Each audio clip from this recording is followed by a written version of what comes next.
Tilea's Troubles, Part 101. Mathilde. Prequel to a Battle Report. The City of Ravola. Early Spring, 2404. Perette had yet to see the newly constructed engine, what with the myriad responsibilities distracting her, however self-imposed. Now she had been invited by the gunners, who apparently yearned for her blessing, for themselves and their ward. When Osmond delivered the request, Perette laughed, saying, "Surely the gunners would prefer a wielder of magic fire to keep a distance from their black powder, if they are averse to anyone so much as smoking a pipe nearby, or merely carrying a candle too close. How much more would they be afraid of someone who can conjure sheets of fire from their fingertips?" Osmond pondered a moment, then asked, "I have been wanting to ask, my lady, how do you do that?" Perette smiled. "I shape my anger in an arcane manner, and then let the etheric wind flow through me." "Oh," said Osmond. "Well, that explains it, my lady. As for the engine, the gunners seem to consider it your sibling, for she too was born in battle, and is more like you than anyone or anything else in Ravola." "Its sister? Why do they not think of me as its mother?" Osmond laughed. "Ha! If Gry Fury was the gun's father, of which there is no doubt, and you were its mother, then that means—" He let his words fail at this moment.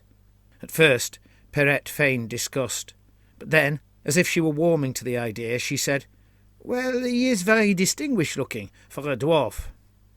Osmond rolled his eyes. Gry Fury had commanded the brigade of dwarfs sent from Campogrotta to assist Perette's Brabanzon and Baron Garoy's knights in the taking of Ravola. This had proved not too troublesome, as what few brutes remained to garrison the city did not fancy their chances. So, after agreeing terms, which included leaving the barrels they called lead belchers behind, they surrendered Ravola and marched away. As the two of them left the chamber, Perette asked, "Why did they not ask me before now?" "They want your blessing before she is used in anger." Of course, she thought.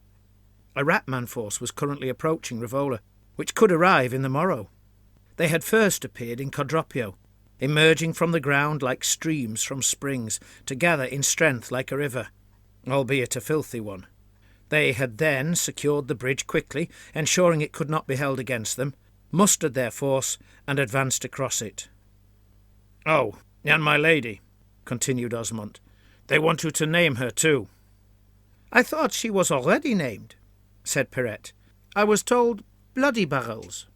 The engine was made of many barrels fixed together, which the previous owners had not just fired, but occasionally used as clubs, as evinced by the dried blood dirtying them.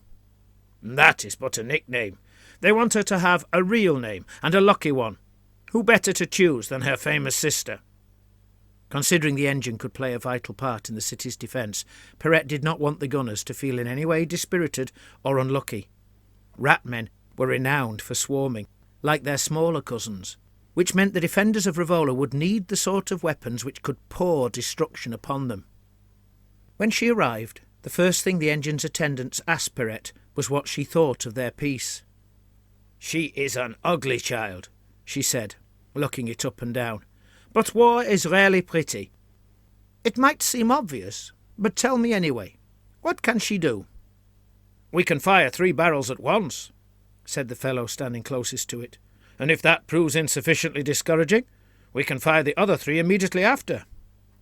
Upon inspecting the barrels that the ogres left behind, Gry Fury had discovered they were of dwarf or Tilean make, and, surprisingly, were mostly in good condition.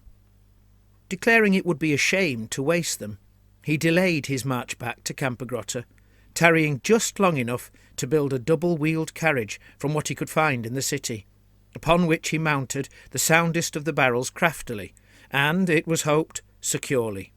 This hasty construction explained the engine's lack of decoration, as well as its somewhat ungainly form.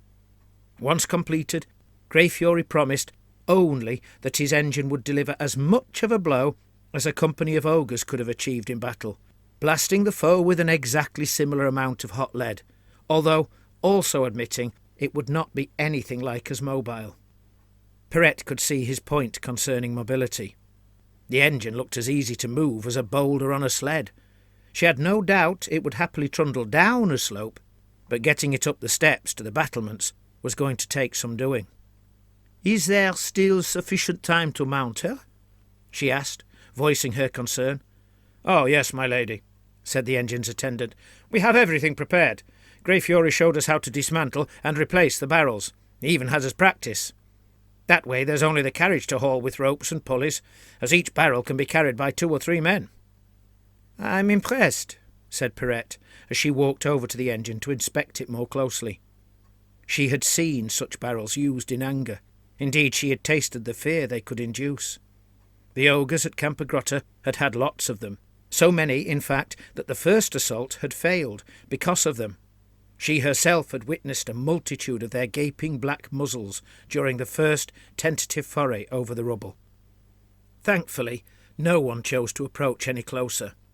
Had the mighty bombard granite breaker not grown too hot from her work, then she would have toppled the walls and towers onto the lead belchers, and the assault could have continued.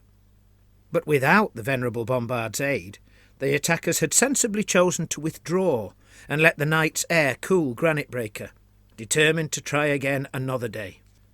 This they did, 4 days later, although not without further costly losses, for regrettably their delay had allowed a relief force of ogres time to arrive.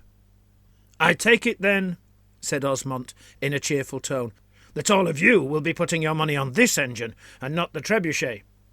Perette had heard there was to be a competition between the 2 war engines, over which would cause the foe the most harm.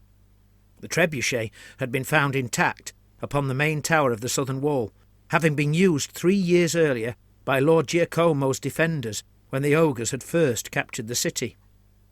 It had fallen into some disrepair, having only been used since by the ogres to launch prisoners from the city in a form of entertaining punishment for whatever crimes the brutes sought fit to accuse them of.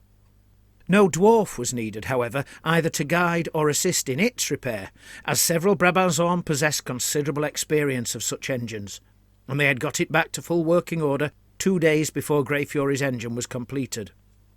"The trebuchet will no doubt flatten a good few from afar," said the attendant, "if its aim proves true enough, but our engine will do its work closer up, when the trebuchet cannot work at all. And this beast cannot miss. All we need do is point her at them. My money is on this." "Well, I cannot decide," said Osmond. "Besides, surely our Lady Perette ought to be included in the competition." He turned to look at her. "And if so, then my money is on you, my lady." "Is that how you see me?" laughed Perette. "Nothing more than an engine of war." "And truly glorious with it," said Osmond. "Hush now," ordered Perette. "We ought not talk in such a manner before my young sister. I would not want to upset her." She walked around the engine, caressed one of the barrels, and gave a wink to the attendant. "I think she should be named Mathilde, for she will be our strength in battle."